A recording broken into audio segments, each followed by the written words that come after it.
Welcome back to Bears News Fan Report, where we bring you the latest and most exciting sports news every single day.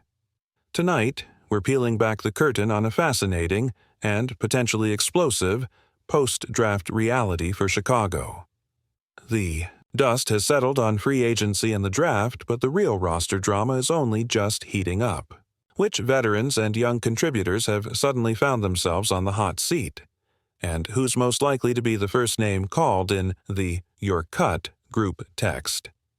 Stick around because we're about to break down 5 eye-popping candidates, and by the end, you might be as surprised as I am by who tops this list. Let's start by setting the scene. The Bears came into 2025 with an off-season mandate: revamp, reload, rebound. They signed veteran offensive linemen, splashed cash on defensive difference-makers, then injected explosive firepower into the skill positions with 2 early-round picks. Colston Loveland at tight end and Luther Burden III at receiver have rocketed up the depth chart overnight. But Chicago's salary cap sits tight, roughly $10.6 million before rookie signings, which instantly carve out $8.3 million. Combine that with potential additions like Nick Chubb, and you've got a roster that must squeeze every dollar and every spot to avoid a cap crunch or ending training camp short-handed. Enter the cut candidates. Today, we spotlight 5 players whose 2025 prospects went from promising to precarious almost overnight. We'll examine Zach Pickens, Ryan Bates, Tyler Scott, Noah Sue, and Dominique Robinson, breaking down their performances, contracts, and the seismic roster moves that could render them expendable. We'll analyze their snap counts, depth chart projections, and whether new faces simply outshone them. Finally, we'll crown the one name most likely to be jettisoned come camp, so keep your eyes peeled. Remember when Zach Pickens, a third-round Ehud pick in 2023, was touted as a potential sleeper rotational disruptor on the defensive front. Fast forward 2 seasons, and rumor has it he's become the odd man out. Why? Chicago added Grady Jarrett in free agency, re-signed Jervin Dexter, and drafted Shamar Turner in round 2 to threaten interior snaps. Even Andrew Billings draws his share of run defense reps. Pickens, by contrast, saw 0 starts and was frequently a healthy scratch late last year. With just under $1 million in cap hit, cutting him won't drastically alter the ledger, but it would instantly free a roster spot and signal the Bears are prioritizing proven vets over developmental projects. Could Pickens be the roster casualty? That surprises no one, yet still stings the most. When the Bears traded a mid-rounder for Ryan Bates in 2024, the plan was clear. He'd be a versatile line insurance policy. He started a handful of games, showed serviceable guard and center chops, and seemed locked in as a high-caliber backup.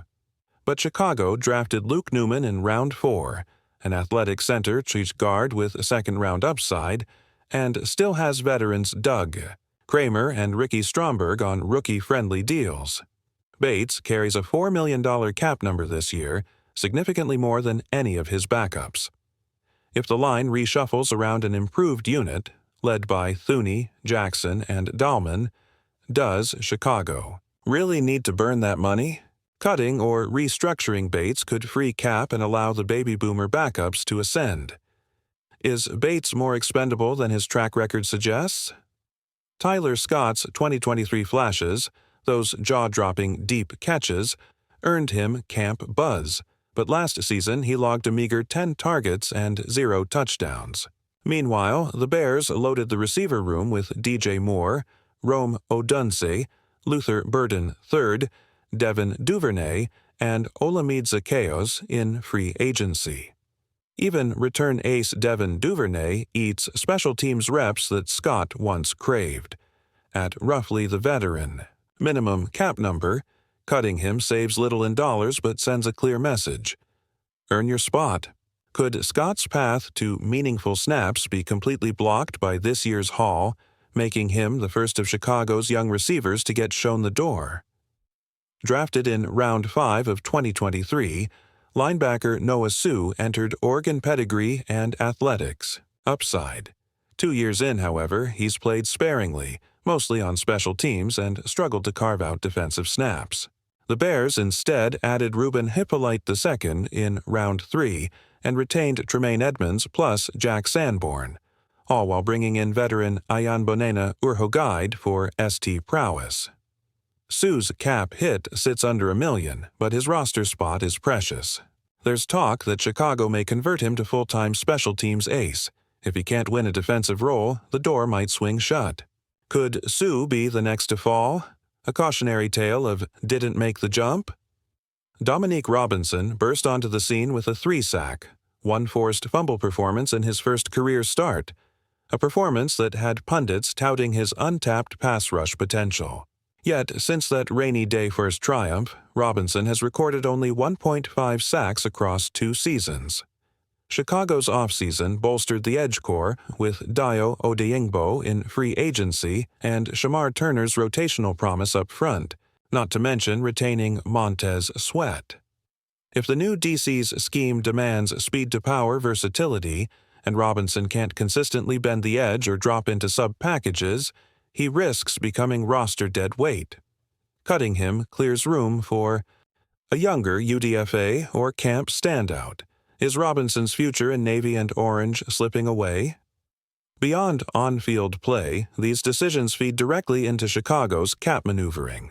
With rookie contracts looming and potential signings, hello, Nick Chubb, on the horizon, clearing spots and cash is paramount. A post-June 1st cut can free significant space without mortgaging future flexibility. Combine that with potential restructures for reliable vets like DJ Moore or Montez Sweat, and you see why some of these marginal players suddenly look like luxury items. This summer, Bears fans will watch practice charts like hawks: who gets the reps, who lines up opposite the first team, who sees theirs diminish. We'll track snap counts in OTAs and training camp, looking for the telltale sign that a veteran's window has slammed shut. Dive into social media and rookie report cards, red zone looks, third down routes, pass rush reps, and connect the dots on who's trending up and, crucially, who's trending down. The Bears' aggressive 2025 offseason, marked by high profile, draft picks at tight end and receiver and key free agent signings, has squeezed veteran roster spots and tightened the salary cap, leaving limited room for fringe contributors.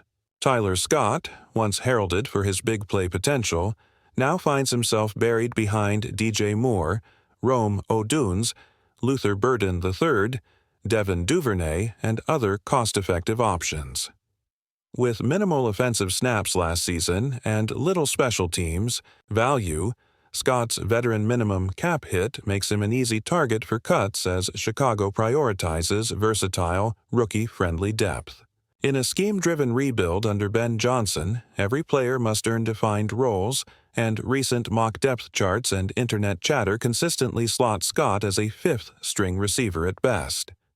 Cutting him frees roster space and cap room needed to finish signing the rookie class and chase late-season additions like a marquee running back or edge rusher. In Chicago's no-sacred-cows approach, Scott's uncertain niche and the team's financial priorities converge to make him the most plausible post-draft casualty, so after laying out the performances, the cap math, and the depth chart collisions, which of these 5 faces the steepest climb? While each has reasons to worry, one name stands out as the likeliest cut: Tyler Scott. Why? Because he's a near-minimum cap hit, carries limited draft pedigree, and sits behind a depth chart overflowing with proven veterans and high picks. His role, a special teams contributor and fringe WR5, can easily be replicated by a cheaper UDFA or undrafted camp flyer. In a world where every roster spot counts, the Bears could view Scott as the easiest off-ramp to create space for a more dynamic playmaker who better fits Ben Johnson's vision. But what do you think about all of this? Which of these candidates would you cut first if you were running the Bears? Is Tyler Scott the obvious choice, or do you see someone else heading for the exit? Drop your thoughts in the comments below. I can't wait to read your takes. If you enjoyed this deep dive breakdown, smash that like button, subscribe to Bears News Fan Report, and turn on the notification bell so you never miss a roster reveal or breaking rumor. Thanks for watching, and as always, bear down.